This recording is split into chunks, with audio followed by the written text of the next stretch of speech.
How's it going, everyone? Welcome back to Boylai Hobby Time. I was once again at my local hobby store, found this box of American history miniatures. Back in the good old days, while taking a cross-country road trip, you didn't have to worry about traffic or speeding tickets. Just cholera, rattlesnakes, and dysentery. It was a simpler time.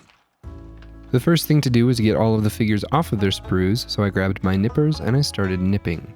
I didn't know if I wanted to use all of the figures, but I decided to get everyone off of the sprues just in case. They call this horse buckle. I'm not sure why. Early American settlers moved out west in what could be best described as a boat with wheels, pulled by a team of horses, mules, or oxen, also known as a wagon. There are a few different types of wagons, but Conestoga wagons are what we'll be using today. According to Wikipedia, Conestogas were not often used in transporting the settlers out west, but it's what I had on hand, so it's what I decided to go with.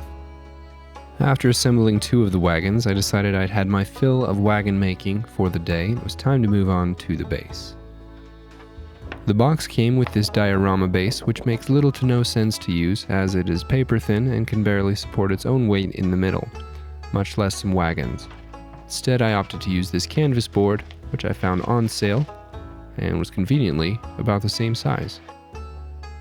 I was going to come up with a more unique and original landscape layout, but instead I opted for the design on the flimsy plastic base. And not to get hung up on that flimsy plastic base, but this set came with at least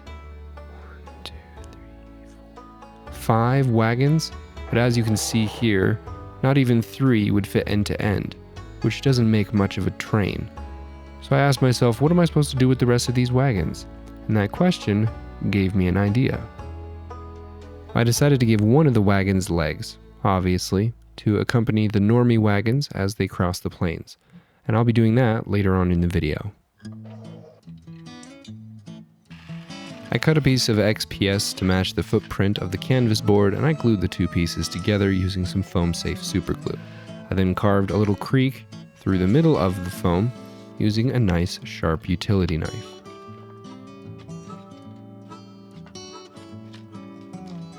After shaving away the volume I was happy with, I refined the edges of the creek and I smoothed everything out with a butane torch.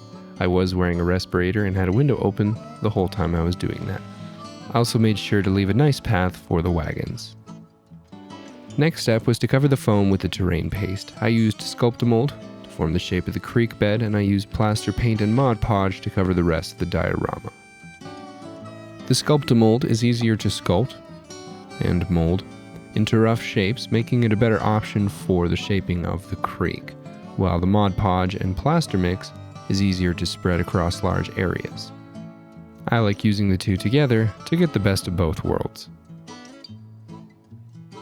Once the foam was covered, I threw on 1 large rock, probably should have added more, and then I added some texture in the form of pebbles in the creek bed and sand spread out over the rest of the terrain. I sealed the texture with watered down white glue, and I used some isopropyl alcohol to break the surface tension of the water glue mixture. This allows it to seep everywhere and cover everything in a more uniform way.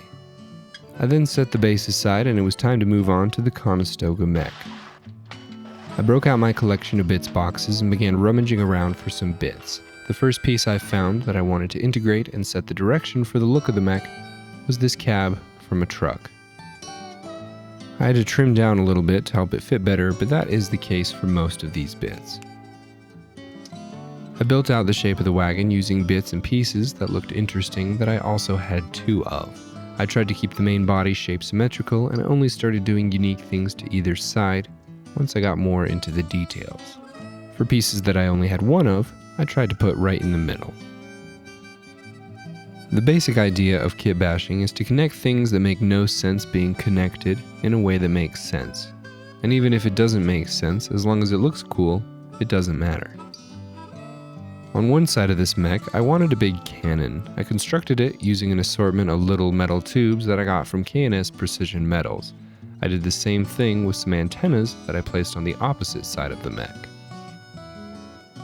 My friend Andrew restrung his guitar recently and generously saved me the guitar string pieces that he clipped off, which you see me integrating right here. The next step was to add the legs. I cut up some popsicle sticks into littler popsicle sticks and drilled a hole on either end. And then I stuck them together with a little pin. I made 4 sections just like that. This mech is in the same mech class as these two up here. So I made these legs in the same way that I made those. I added some little details to the upper sections of the legs, and then I connected them all together and to the body. After that, I added a few more guitar strings, and that was the assembly of the mech done. As you can see, kit bashing does make quite a mess, so I always have to take a break, get things back in order before I can proceed with the project.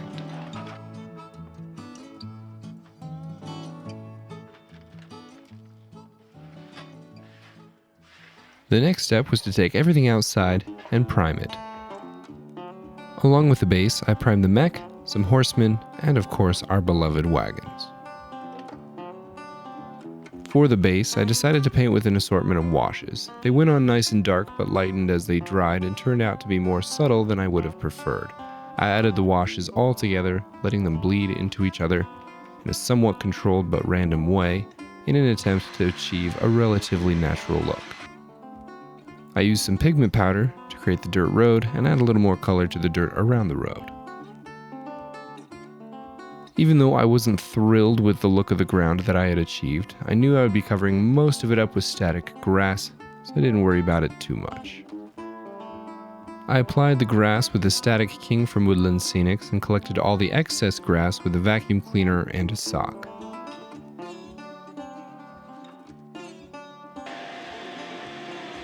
The setting for this diorama is somewhere in the prairie, which these wagons are making their way across on their way to Fort Lupton. After adding some brown flocking and a tiny hint of yellow wildflowers, I set the base aside and I moved over to the figures. First up were the wagons. Like I mentioned a little earlier, Conestoga wagons were not usually the form of a wagon that was transporting homesteaders out west. Definitely some of them did. These wagons are not fit for the wild imaginary west though, as is, due to their lack of weaponry, speed, and most importantly, a forestall. Many of these settlers are not equipped with any of these things before reaching their destination at the forts or fortified towns out west. On their journey out west to these safe zones, it was all but completely required to have a security escort to guide you and protect you along the way. Groups similar to the ones mentioned in my dinosaur video would hire themselves out for this exact purpose. The most trusted and expensive of all of these defense groups are equipped with large mechs to protect the wagon train.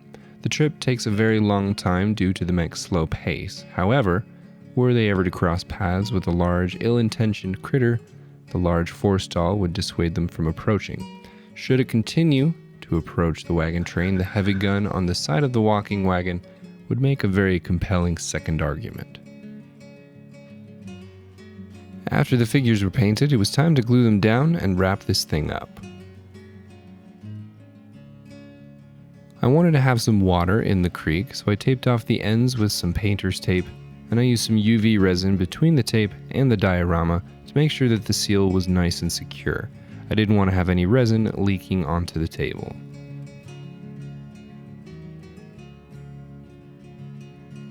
I got out some shallow pour resin, mixed that in a 1:1 ratio in an old isopropyl alcohol bottle that I used as a mixing pot. I added a single drop of opaque white and a variety of greens, blues, and browns to get the watercolor that I was looking for. I then mixed it all thoroughly and I poured the resin into the creek and I popped all of the bubbles with a butane torch.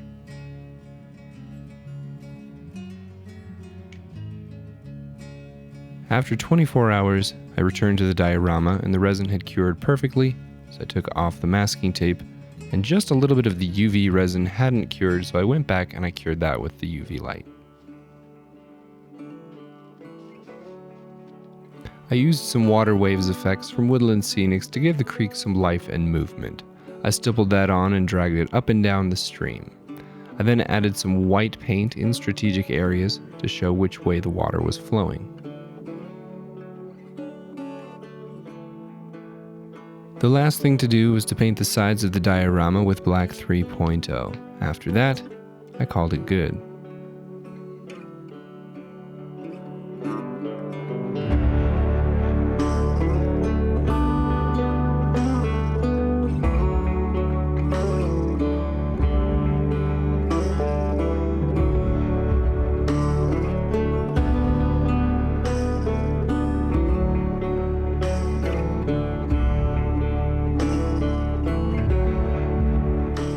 That is it for this video. Thank you all so much for watching. Hope you enjoyed. Huge shout out as always to my patrons. You guys are the best.